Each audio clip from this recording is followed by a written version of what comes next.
it would obviously take an Emmy winner and a Tony winner to tell the story of two of the entertainment industry's most beloved and iconic figures. I'm Tony Ruiz of Gold Derby, here with Stephen Levenson and Joel Fields, executive producers of Fosse, Verdon. And one of the things that I wanted to start off with is the fact that it was an intentional choice to call this Fosse Verdon. It could have easily just been called Fosse. But so what was the story behind putting Gwen Verdon's name up there? Yeah, well, thank you for having us. It's really exciting to be here. When this project began, it all was based on the book that was called Fosse by Sam Wasson, which is an incredible biography that really is the backbone of this series.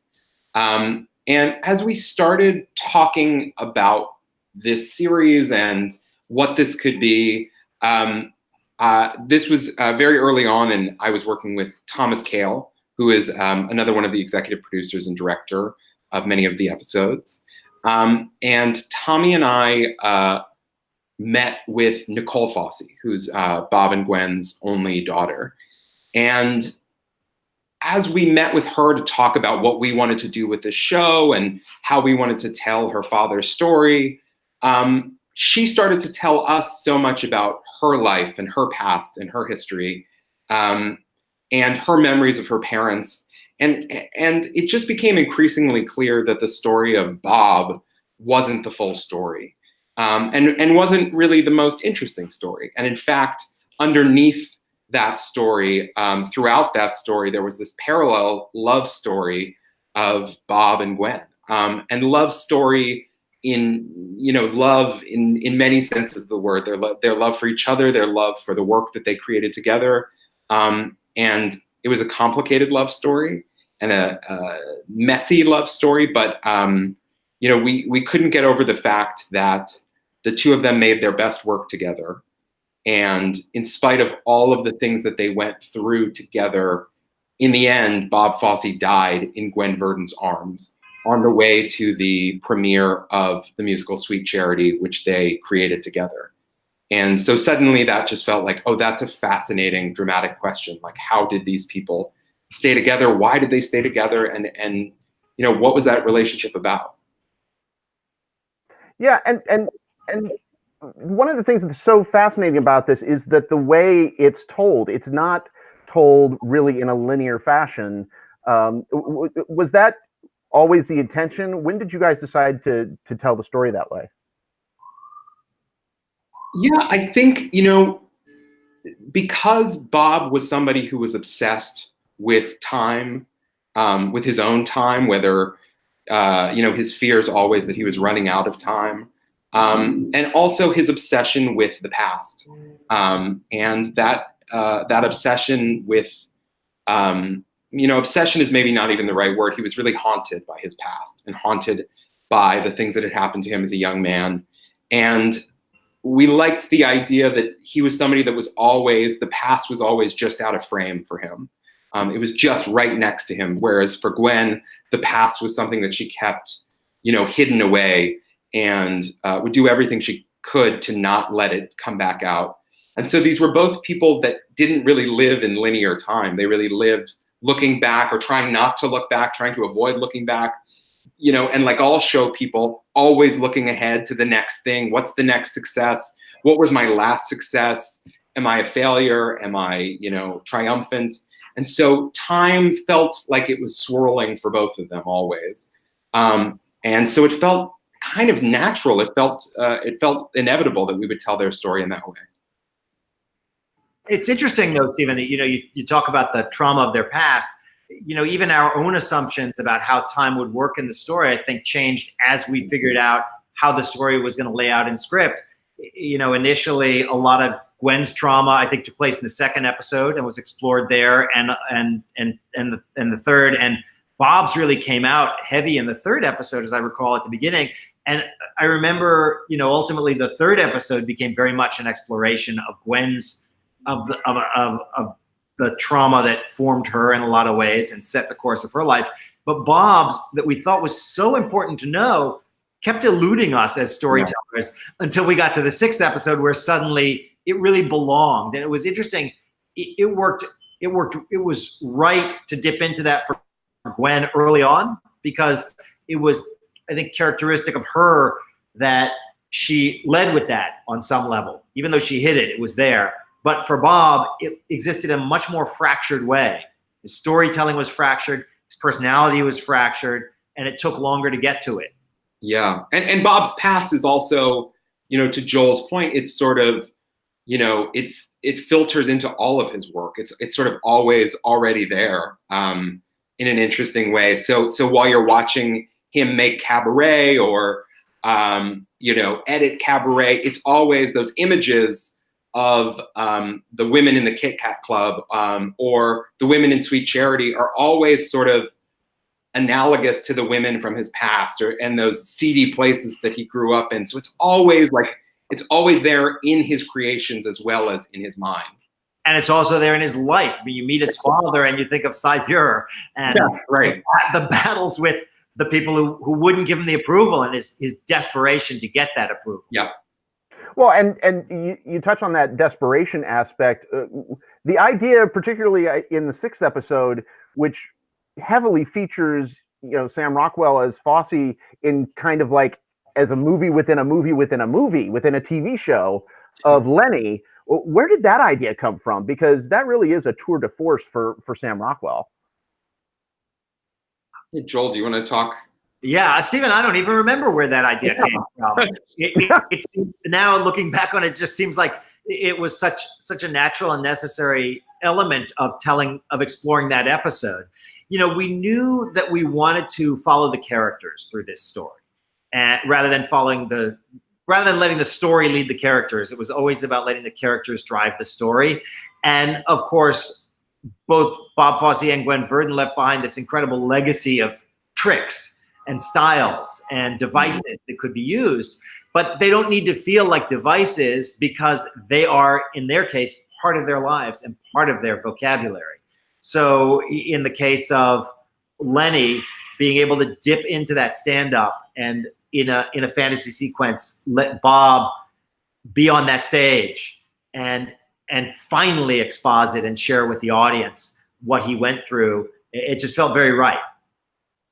Yeah, and Bob was someone I think that could only really understand himself by creating things and looking at them and seeing himself in them. From the beginning, I think he was always projecting himself into his work to try, and finally in all that jazz, that's sort of the culmination of that, where he really, but so this is his way. It made sense to us that the only way Bob could really tell his story was by fictionalizing it, by putting himself into a movie. And yet to tell it as honestly as he knew how, which is what right. But it also it goes to something else, which is the depth of an actor like Sam Rockwell, because Sam took those scenes and elevated them in such a deep way, and found a way to be very true to who Bob would have been on stage with a microphone in his hand. He wasn't really doing stand-up. He wasn't really doing Lenny. He wasn't really doing Dustin. Sam found a way to find the layered truth in who Bob would have been, even in that fantastical fantasy sequence. And it was really, to me, so moving. Yes. And let's talk about, how did the casting of Sam and Michelle really come into this? Were they always like who you envisioned playing this? Sam was actually involved from the very beginning. He was, when Tommy first started, he and Lin-Manuel Miranda basically were brought on as producers of a series based on the book that FX had the rights to. And Tommy from the beginning knew that he wanted Sam for this, and actually ran into him in a hotel lobby, basically 3 years ago maybe, and said, "Would you ever want to play Bob Fosse?" And Sam, said yes before he even finished saying the name. So by the time I came around to the project, it was always Sam, and which was such a smart, I think, casting choice, because like Bob, Sam is so charming and such a sweet kind soul, which I actually think Sam genuinely is, whereas I think Bob was very good at playing that. But like Bob, Sam can really access those darker places of himself. I think he's an incredibly courageous actor, and really is not afraid to be ugly on screen, which is not as common as you would hope.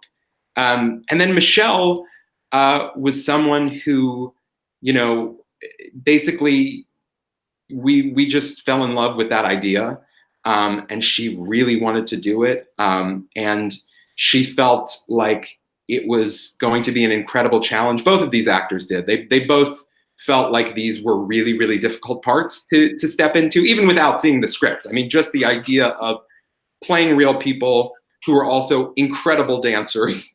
But I think that challenge for both of these actors was what hooked them. And, with Michelle, what is so incredible is we see a side of her in this that I hadn't necessarily seen before, which is she can be, as Gwen was, so performative and everything. Gwen was someone, as her daughter told us, who in a way was always playing the character of Gwen Verdon in her life. But what Michelle can do somehow is within that very theatrical, heightened personality, there is so much pain and so much trauma that is just beneath the surface, and vulnerability. And it's really a breathtaking performance from both of them, really. Yeah, and so looking at this, I mean, this is a show that, of course, Broadway nuts like me just go, oh, I know that. Oh, I know that. Were you guys conscious of making sure that this was a series that would appeal even to those who maybe don't, know the history, don't know these people as well? It's funny. As you asked that question, I was suddenly conscious of the fact that I'm literally sitting in the little office and couch where we were broke and wrote that Pippin episode. And boy, if there was ever an episode of television that you would think would be constructed just for musical theater nerds, that has to have been it. The notion that you would repurpose Pippin to retell the story of a year in the life of Bob Fosse seems like a very specific thing. But I remember from one of our first conversations, Stephen, something we talked about was, I think I said, look, I'm not into golf and I'm not interested in golf. I can't really watch golf. And our goal should be to do this as if someone were doing the Tiger Woods story, and it would be of interest to us. I mean, Tiger Woods' story has got to be very, very interesting. And the nice thing about this is obviously Stephen and I and Tommy and everybody know musical theater and know the history and know the details, and we can write and create that specificity. But ultimately, it was all about finding a way to make these stories accessible and interesting, and to explore them in a way that would be relatable to anyone. Yeah, something, Joel, you also said early on that was always kind of a mantra for me, was in a way to think of this like a medical show, or a police show, where they don't stop every 2 seconds and explain the jargon that they're using. It's just the world that they live in. And that's what, as a non-doctor, when I watch a medical show, I am swept up in the reality of it because it's so authentic, because the way that they're communicating feels so real, and I don't need them to spoon feed me the exposition. And so partly that's, I think, what we were always trying to do was never really spoon feed to the audience, here's what an out-of-town tryout is, or here's what, but let's put them in the world, and hopefully in that world we'll find the universality of these relationships, and that's what will carry it. But that the particularity of the world will make it feel textured and honest and exciting. It's really what we did on The Americans. We never stopped to exposit what they were doing or explain how they were following somebody or why they were leaving a dead drop or what they expected. The rule was always, if the characters understood why they were doing something and what they were doing, the audience would catch up. And if they didn't catch up, it didn't matter. And I think we took the same approach here. Well, and it's interesting that you say that, talking about the Pippin episode in particular. I have to ask this because we are an award site, and because it's these little things that make me happy. So one of the episodes covers that year where he hit the grand slam of awards. And so you see the Oscar and you see the Emmy and you see the Tony. Are those real Oscar, Emmys, and Tonys? If not, where did you get question? You have asked literally the golden question. Yeah, literally. We have a really good answer. We have the answer. Stephen, bring it. So there are varying legal rules about each of these awards, as we discovered. Our art department, which is incredible. Some awards, there are 3 separate rules for each award. The Tonys and the Emmys, I get confused. One of them, you are not allowed to recreate them, but you can rent one from them. Go ahead. No, and then one you can rent a fake one, but you can't recreate it. Right. The Emmy, I know they sent us a real Emmy. They sent us real Emmys that we could use. Got it. I guess we were allowed to make fake Tonys or rent fake Tonys. But the Oscar, the rule's really hard on the Oscars, which is you can't show a fake one, and we won't send you a real one. Good luck. So we were stymied, and then we thought, wait a second. We're doing, Nicole Fosse is a co-executive producer on the show who has some Oscars. In fact, she has exactly the Oscars, and they had just been restored. So she brought them, and we used them. However, there was a problem with that, which was we wanted to do a scene where Bob, if you recall, takes the Oscar and drunk, he walks he walks through Central Park as he heads back home. Well, unfortunately, there were some insurance rules with regards to the actual Bob Fosse Oscars that said you can't hold them with one hand. But the actor wanted to hold an Oscar with one hand for the part, but we didn't want to violate the insurance rules. So the morning we shot that scene, Sam Rockwell shows up at work and he's carrying just a plastic shopping bag. And inside the plastic shopping bag is, you guessed it, his Oscar. Sam Rockwell has an Oscar. But there was something so meta, if you've seen the first episode where Gwen rushes back to New York to find the gorilla head and bring it back. There was something very meta about basically nobody could go to DC, to the Library of Congress, to pick up the Oscar for various reasons. So Nicole got on the train, picked up the Oscar, and brought it back. And that was a weird moment. That is it's not that either one of you could have lent your awards. Hello. No. It's true. You two have a little bit of hardware yourselves. So I wanted to just kind of end this with, is there something, what do you think is, you talked about, the universal aspect of wanting to make this universal for people that don't necessarily know theater. So what is the universality of Bob and Gwen? Why are they so compelling, and why is their story universal? I'll answer quickly for myself, and then Stephen, you can jump in and bring it home. I'd say for me, there's something universal about marriage, and as challenging as theirs is, everybody's struggling to find love and to make a relationship work. Theirs is even more extreme. Everybody's got some little trauma inside. Theirs is extreme as can be. So to me, the universal is processing trauma and doing it through relationship. And the specific that's so unique about them is we would often say when we were working on the stories is that we've seen before the cycle of destructive relationships.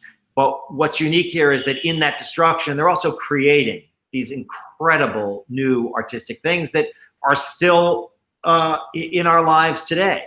You watch Beyonce dance and you're watching Bob Fosse and Gwen Verdon. Yeah, absolutely. I think Joel said it very well. I think, the other kind of one of the other questions at the heart of the series that I think is obviously a question that we're all asking in one way or another right now, which is, our specific way of asking the question is why do all of us know the name Bob Fosse and so few people know the name Gwen Verdon? And I think that's another kind of universal question, even though it's very specific. At the heart of this story is why is one of these people remembered and one of them is not? Well, I hope that the show changes that.